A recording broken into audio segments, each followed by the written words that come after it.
Dr. Mayfield took his bachelor's degree in Southeastern Missouri State College in 1947, and then 2 years later a master's degree at the University of Illinois. In both cases he majored in history, but began a stress on English history on his master's, and with his doctorate taken at the University of Illinois, again the stress was on English history.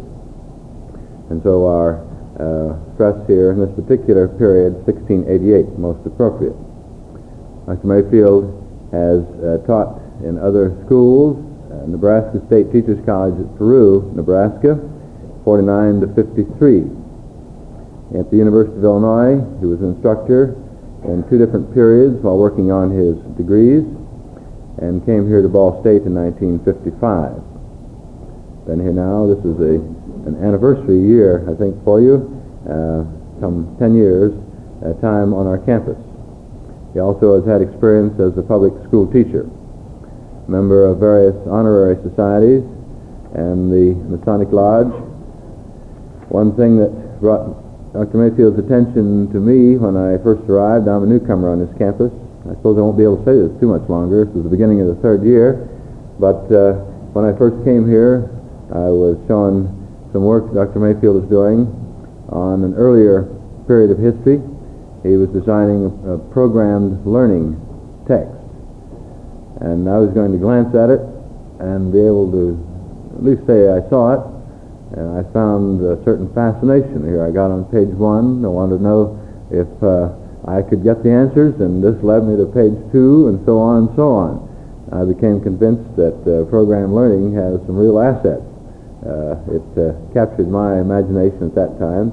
I know he subsequently completed that work, and this caused me to wonder if he's going to give us tonight in this, the Revolution of 1688, a bit of program learning on a verbal basis. We'll see in a moment. Dr. Mayfield?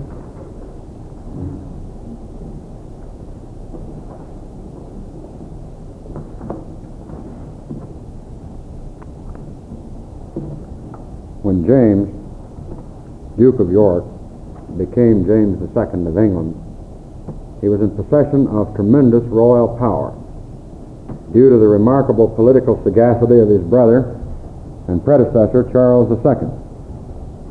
Charles was more absolute than any king had ever been in England. On his death in 1685, he handed over to his brother a degree of power, in some respects even greater than that wielded by the Tudors.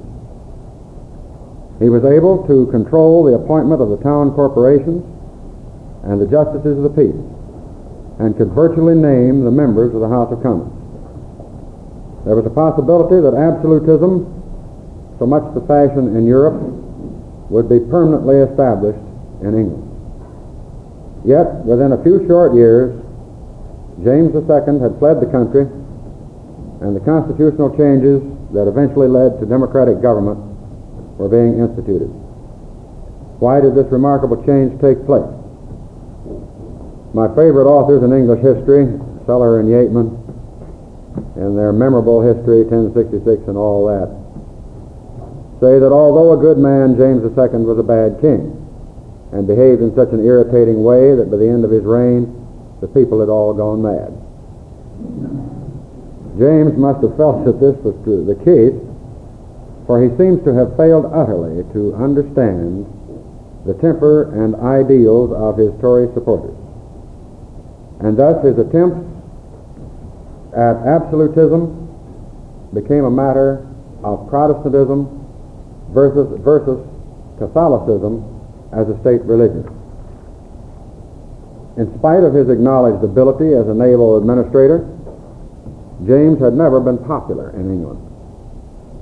His most partisan biographer describes him as having very little humor, no wit, while Bryant, in his excellent biography of Charles II, says, "Behind the throne of a too-easy monarch, nervous citizens saw the threatening shadow of his brother York, and his known predilections for absolutism, his proselytizing priests, and his following of busy, intriguing Romanist politicians." One should not forget, in assessing James's unpopularity, that the crux of the supposed popish plot had been to assassinate Charles so that the Catholic James could come to the throne. Nor should one ignore the fact that the St. Bartholomew's Day massacre was no further into the past of these Englishmen than our own unforgotten Civil War. Now, regardless of his admitted unpopularity, few people were willing to oppose his position as king. Only a trifling minority wanted an illegitimate son to ascend the throne of England, and an even smaller minority wanted a civil war. The church was willing to support him as a bulwark against the dissenters, and the landlords of the country were afraid of mob violence. Also, James himself took a great deal of care to quiet the fears of the various important elements in society. 15 minutes after the death of Charles II, James was with the council and promised them in this council meeting to maintain the church, saying, "I shall always take care to defend and support it," and assuring his listeners that he would never invade any man's property. This meant that he would not endanger the wealth of those who owned former church lands. This is lands of the Catholic Church that had been confiscated back in the days of Henry VIII. Also, that he would not disturb office holders, because in this time office was considered property. Nevertheless, James soon began to make mistakes that convinced his listeners of his insincerity and alarmed the English to the point that they were willing to change their concept of the kingship in order to protect their property and their religion. The first mistake made by James occurred as a result of the ill-fated Monmouth revolt. The Duke of Monmouth, the illegitimate but Protestant son of Charles II, ignored the advice of William of Orange and landed in England with 150 men. He denounced the king and called for support, and he got a great deal of support from the lower classes who were untrained in war. In less than a month he was captured, and his poorly equipped and untrained army was defeated.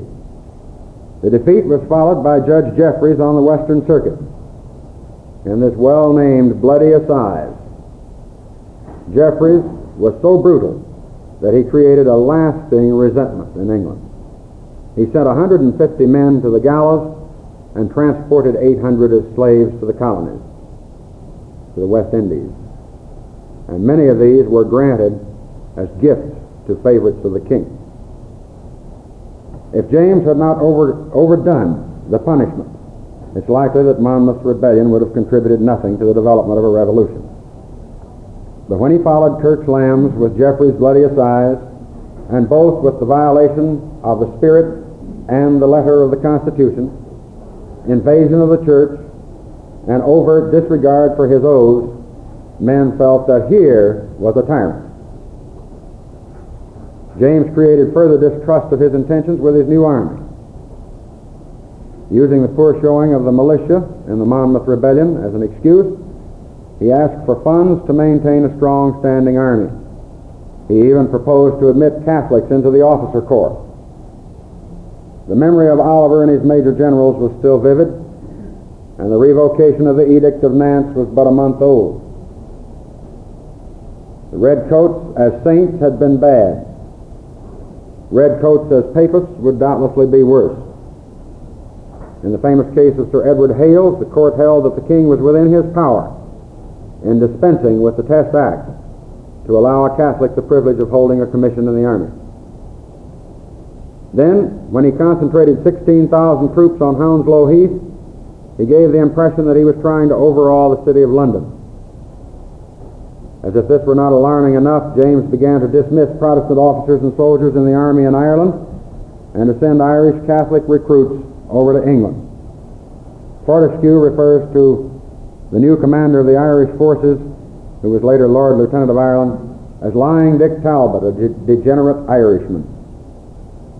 All told, something like 4,000 Protestant soldiers and 300 officers were dismissed from the service.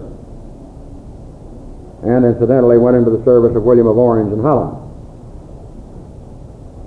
It must be remembered that these officers had purchased their commissions. This will continue to practice in the British Army down until after the Crimean War.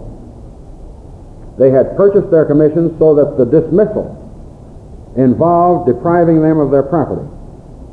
Since to deprive them of their property is tantamount of depriving them of their life, we find a defense for their position in natural law. True stories about the Irish soldiers would have been alarming enough to the average Englishman, who usually referred to them as the wild Irish. But the exaggerations were positively terrifying. There are stories of foreign barbarians who forced themselves into private houses, seized horses and wagons, extorted money, and insulted women. And at about this time, the soldier ballad by Thomas Wharton, Lillibullero, became popular with the Protestant soldiers. And it tells of how Talbot will give commissions to the Irish and cut the throats of the English. Of course, the success of the song was the effect and not the cause of the excited state of public opinion or public feeling which produced the revolution. 100 years later, a field marshal will remark that you can judge the quality of an old soldier by how well he can whistle Lillibullero. Now, although James was a capable administrator, and is certainly shown by his success in the Navy, he was no public relations expert. Had he been able to consult with any Madison Avenue firm, he would have been advised against holding public mass in the chapel at Whitehall. He would have been advised against the Jesuit school at Savoy, the girls' school in St. Martin's Lane, the Franciscan Friary in Lincoln's Inn Fields, or the Benedictine House in Clerkenwell. Most certainly he would have been advised against publicly receiving a papal nuncio at court and against pressuring the Inns of Court to admit papists. Of course, no truly lasting results for James could be obtained through these minor affairs, irritating though they were. The real attack must be made on the Church of England and on the great universities that are very closely allied to it. The king was still head of the church, regardless of his religion. So you have a strange situation here of a Catholic king being head of a Protestant church. He, of course, preferred not to use his supremacy in the control of the church if he could get by without it. Therefore, he created a court of commissioners, usually just called the Ecclesiastical Commission. And the commission was, strictly speaking, legal. The active exercise of ecclesiastical supremacy by a Catholic king clearly involved the church in a dilemma which no appeal to the strict letter of the law could satisfactorily resolve. The Ecclesiastical Commission was first utilized in suspending the Bishop of London. The second employment of this body was to suspend the Vice-Chancellor of Cambridge for refusing to admit a Benedictine monk to a degree without the oaths that were required by law. At Oxford, the master of University College became a convert and had Mass celebrated in the college chapel. When the president of Magdalen College died in 1687, the fellows received a royal mandate to elect a convert who was technically ineligible. They reacted with the correctness and the resourceful obstinacy which is characteristic of university politics. The king dropped his candidate, then nominated another, and when this one was rejected and the fellows elected their own man, the king came in person. And when he came in person, he got his own way. Bonaventure Gifford was made head of the college, and 25 of the fellows were turned out.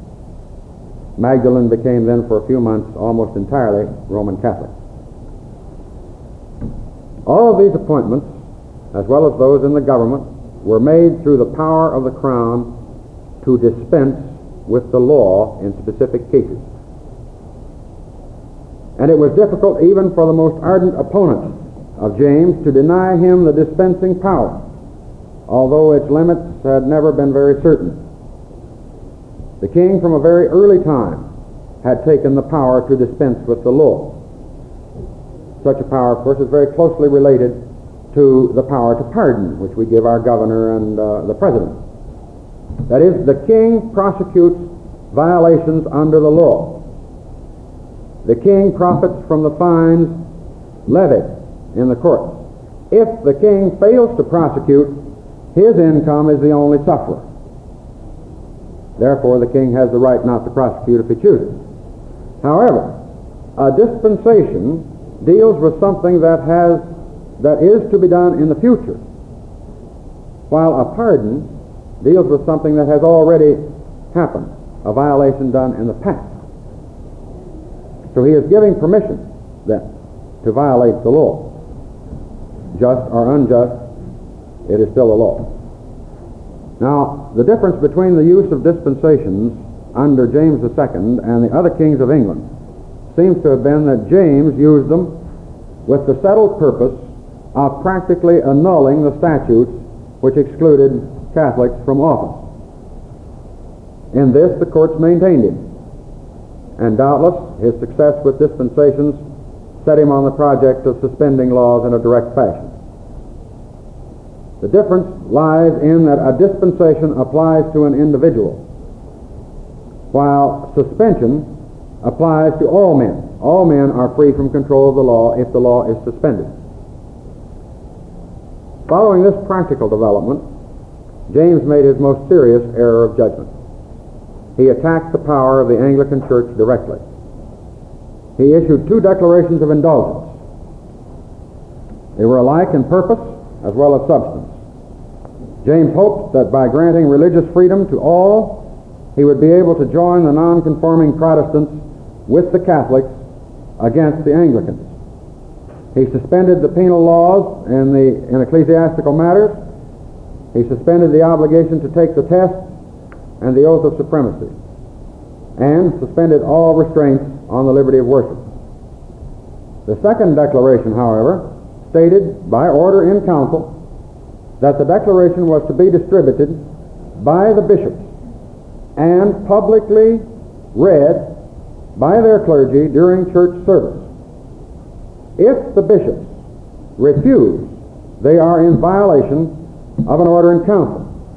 They are in violation of the law and are in violation of the principle of non-resistance. But to obey it was to recognize the legality of acts by which the king could destroy the established church. The bishops petitioned the king to be excused from the order, and the petition was declared to be seditious libel in a very violent interview in which James virtually became hysterical. Then when they refused, the king ordered it done.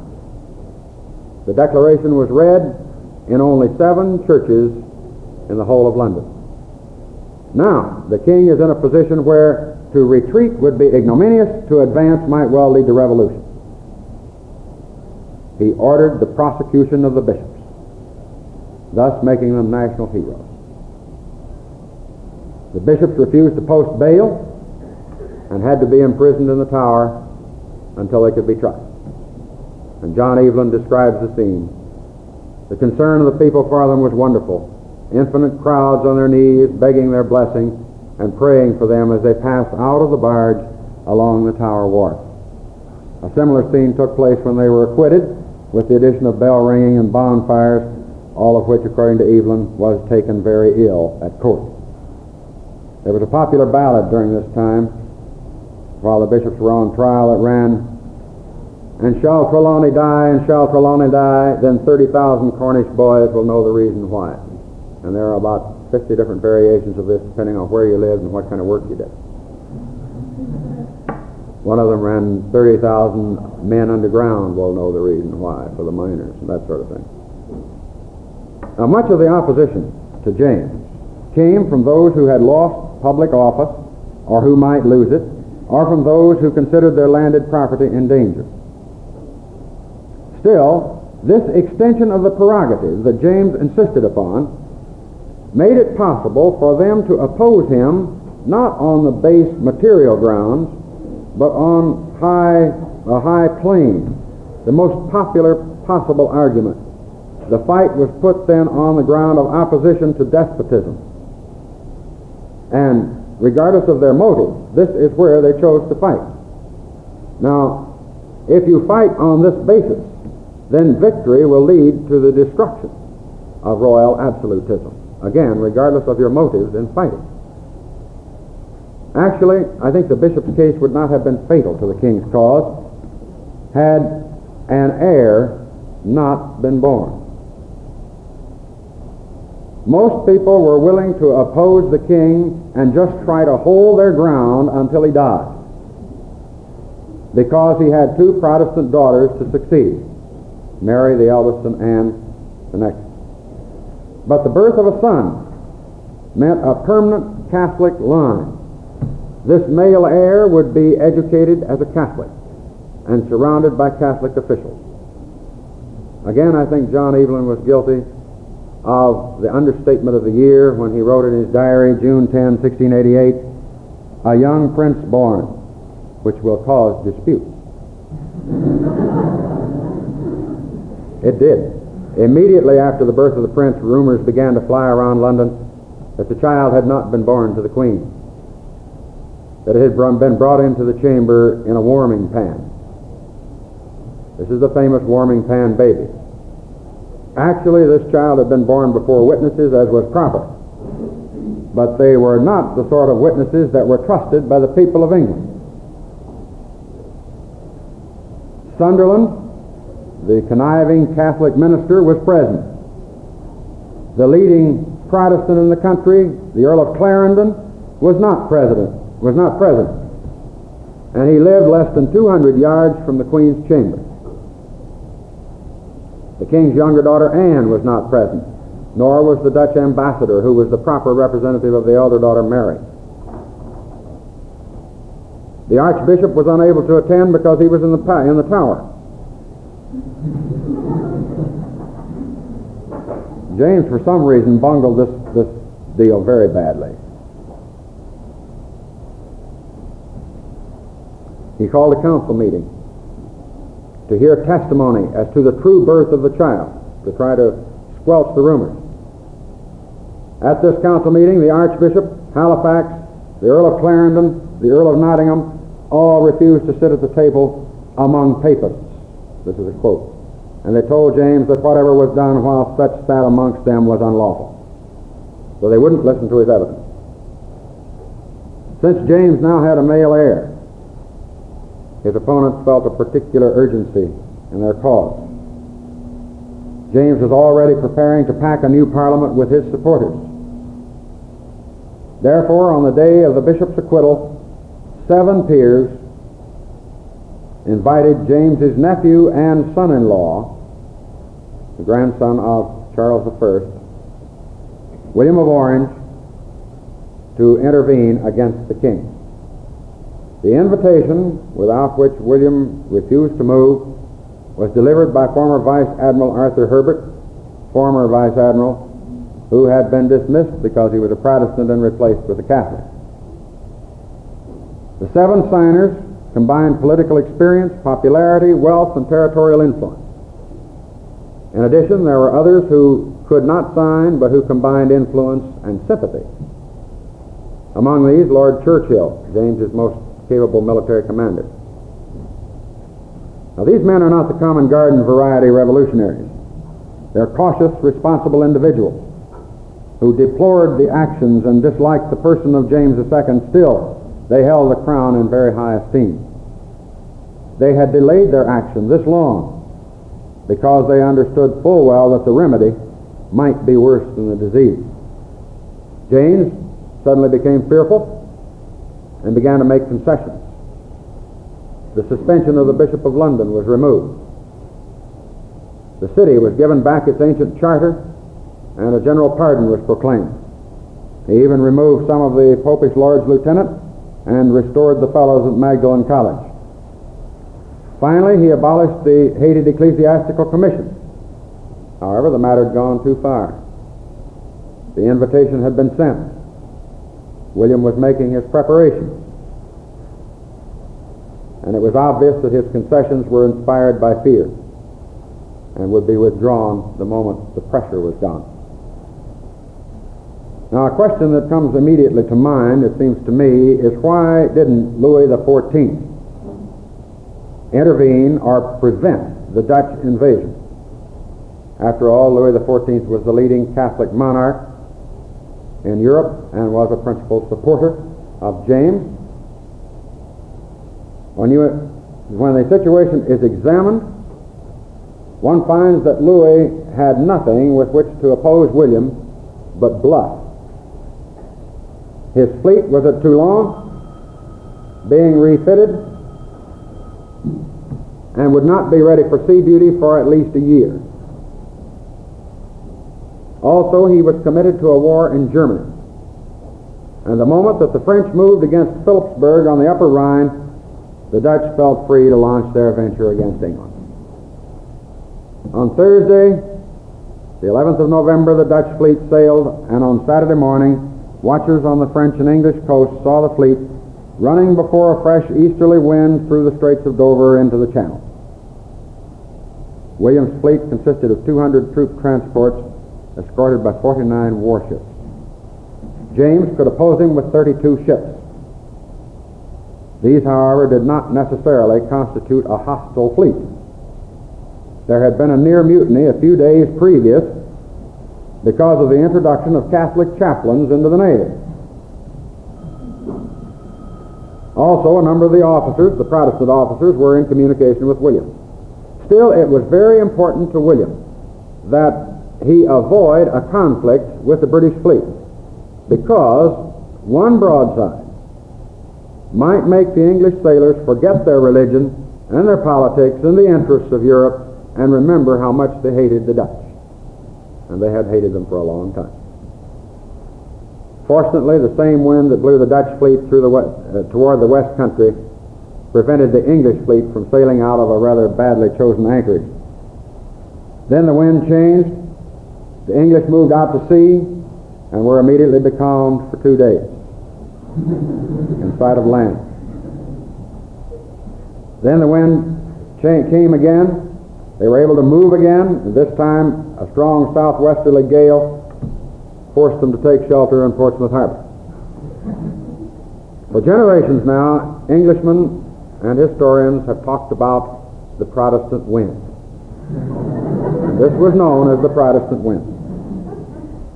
Now, William effected a landing unopposed at Torbay on, depending on which calendar you use, the old calendar, the new one, November 5th, November 5th or November 15th, which was the anniversary of the gunpowder plot from 1605, where the Catholic plot to blow up Parliament. It was a very well chosen day, I think. Had the morale of the English army been sound, a battle would probably have put the invaders in the wrong. It's very likely that bloodshed would have rallied the nation to the side of the king, again against the Dutch. They'd fought 2 wars with the Dutch recently. But the troops were of somewhat uncertain loyalty. Churchill, being a soldier, urged an advance. But when the decision was made to retreat, Churchill was unable to remain loyal to a lost cause. He was favorable to William anyway, so he wrote a letter of farewell to James and rode off to join William. As did Anne, James's daughter, and James's son-in-law George of Denmark, who wasn't much lost. They all began to desert him. James sent the Queen and the young prince out of the country and later joined them in exile. On December 2nd, Evelyn said, with his characteristic bombast, "It looks like a revolution." December 18th, he wrote, "I saw the king take barge at Gravesend at 12 o'clock, a sad sight. The prince comes to St. James and fills Whitehall with Dutch guards." Hilary Belloc, who is very, very favorable to James, sighs in his biography. You can just see him sigh. And he says, "So the last king left England." Not another king since then has been legitimate, according to Belloc. Belloc says, it would have been a fine incident in the history of this country if the English guards had been permitted to lay down their lives for their king and to have fallen under the fire of that superior force of foreign invaders. I don't know how the guards felt about it. This is how Belloc felt about it. Actually, James ensured the overthrow of his own government when he ran away from his responsibilities. It was useless to remain loyal to him when he was not there, when he was in fact no king but a useless fugitive. And somewhere a government had to be found without delay. The situation was confused somewhat by the fact that the writs calling a new parliament had been destroyed and the Great Seal thrown into the Thames. Without the writs issued by James, there could be no valid parliament. So, for all practical purposes, sovereignty was grasped by the nation in this situation. William was still Prince of Orange, and thus an alien with no legal standing. Nevertheless, he was invited by an informal assembly of peers and commons and city authorities of London to send out writs summoning a convention, not a parliament, just a convention. This assembly was quite irregular. Nevertheless, it condemned the illegalities of James, declared that James had abdicated by flight. Moreover, it declared that the throne was vacant. Now this, even a valid parliament could not declare the throne vacant. Legally, this statement has no validity. It's devoid of substance. For there can in strictness never be a vacancy on the throne. If you are a divine right supporter, there can never be a vacancy on the throne. The king is dead, long live the king. There is always an heir somewhere. If you don't know him, he's still there, he's still king. But this fiction, this is a fiction, was necessary in order to bar James's son from the throne. Thus perished at the hands of an assembly animated by an authority which can hardly be otherwise regarded than as popular sovereignty in action, the idea of sacred and inalienable governmental powers inherent in kings possessing a divine hereditary title. The statutory aspects of the Revolution are in 3 acts. The Bill of Rights, 1689, the Triennial Act, 1694, the Act of Settlement, 1700. The Bill of Rights covered a great deal of old ground and very little that was new. The suspending power was abolished. This is the power to suspend a law. This was abolished, but its legality was always in question anyway. The dispensing power, the power to dispense with a law in a specific case, was condemned only, quote, as it hath been used and exercised of late. And then the condemnation of levying taxes without parliamentary grant was no more than a statement of existing law. Only one power that belonged without question to the crown in 1660 was destroyed. That of raising and keeping a standing army during peacetime. This power in the future was to be based on statute. Not only that, they passed a Mutiny Act, which fixed the size of the establishment and authorized the maintenance of discipline by courts martial. This act was passed for 1 year only. Then they would have to be called together again and pass it again for another year. If they were not called, or if they refused to pass it, mutiny would cease to be illegal.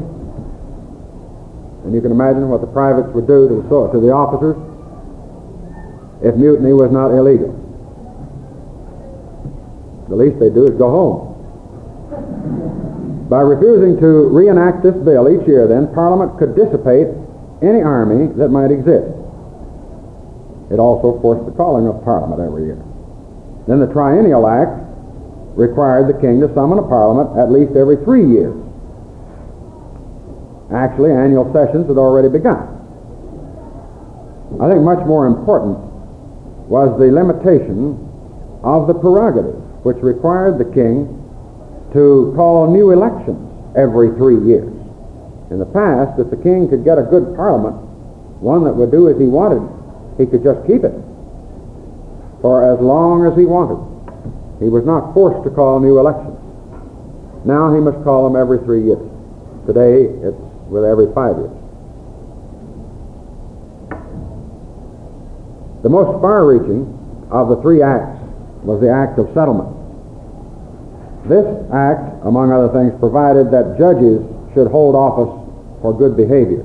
This is the beginning of an independent judiciary. In the past, the judge has acted very much like a prosecuting attorney for the king, depending on the case and the interest of the king. But now the judges may sit for good behavior. This, of course, was a practice, again, that William was following.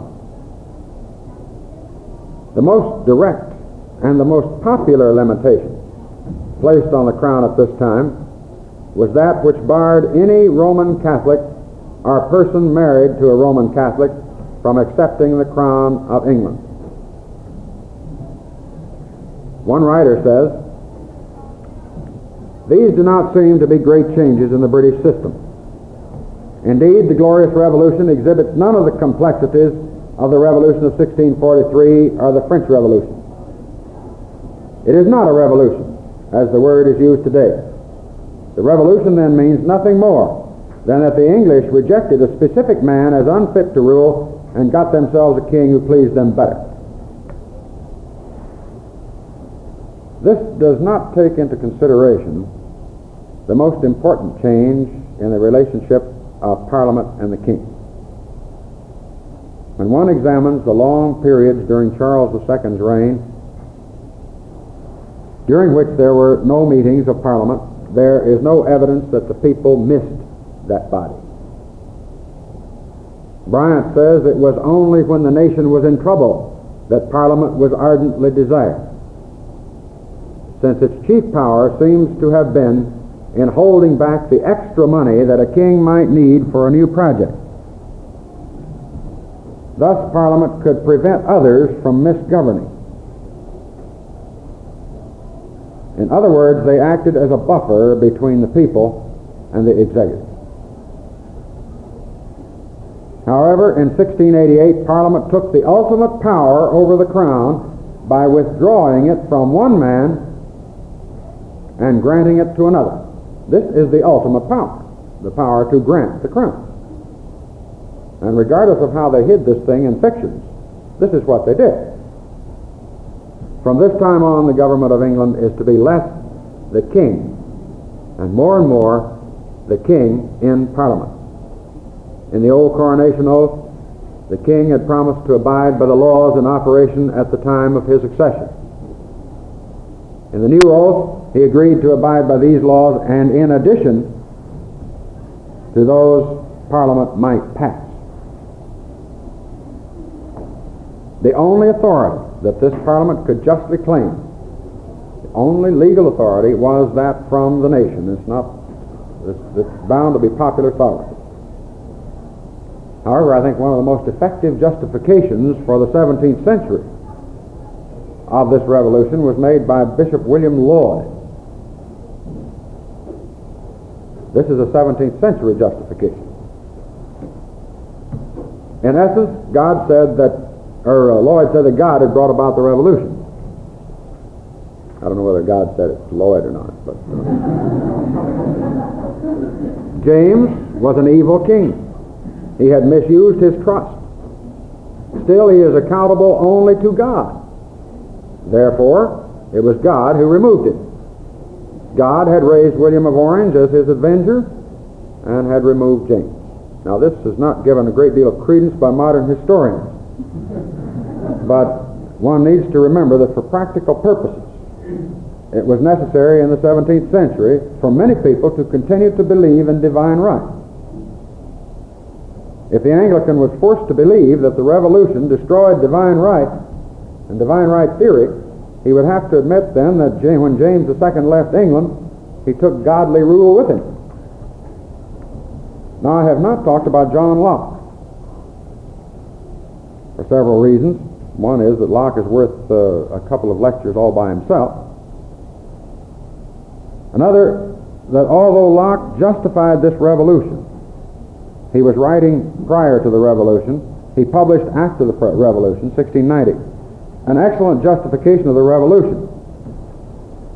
But his justification, his second treatise particularly, is much more important in the 18th century than in the 17th century. Locke did not bring about this revolution, but he certainly helped bring about another revolution at the last of the 18th century. So it seems to me that Locke is much more important in the development of the American Revolution, certainly in the development of it, than in the development of the Glorious Revolution. Now, in America, James had reorganized the northern colonies into the Dominion of New England with an appointed governor and an appointed council, and had eliminated the various representative bodies in these colonies. As soon as the news of the Glorious Revolution reached America, there was a series of revolutions in the colonies that removed the Dominion authorities and returned the colonies to their previous status with their representative bodies. Had these revolutions not taken place, there is every reason to believe that administrative efficiency and subordination to the crown would have dominated 18th century American development. Instead, the Revolution of 1688 defined the rights, the liberties, the privileges of Americans as well as Englishmen. So when Parliament began to make an effort in 1763 to alter this pattern, the empire began to break apart, and the colonists fell back on a heritage of rights and privileges of Englishmen, rights and privileges that had been developed continuously by Americans since 1689.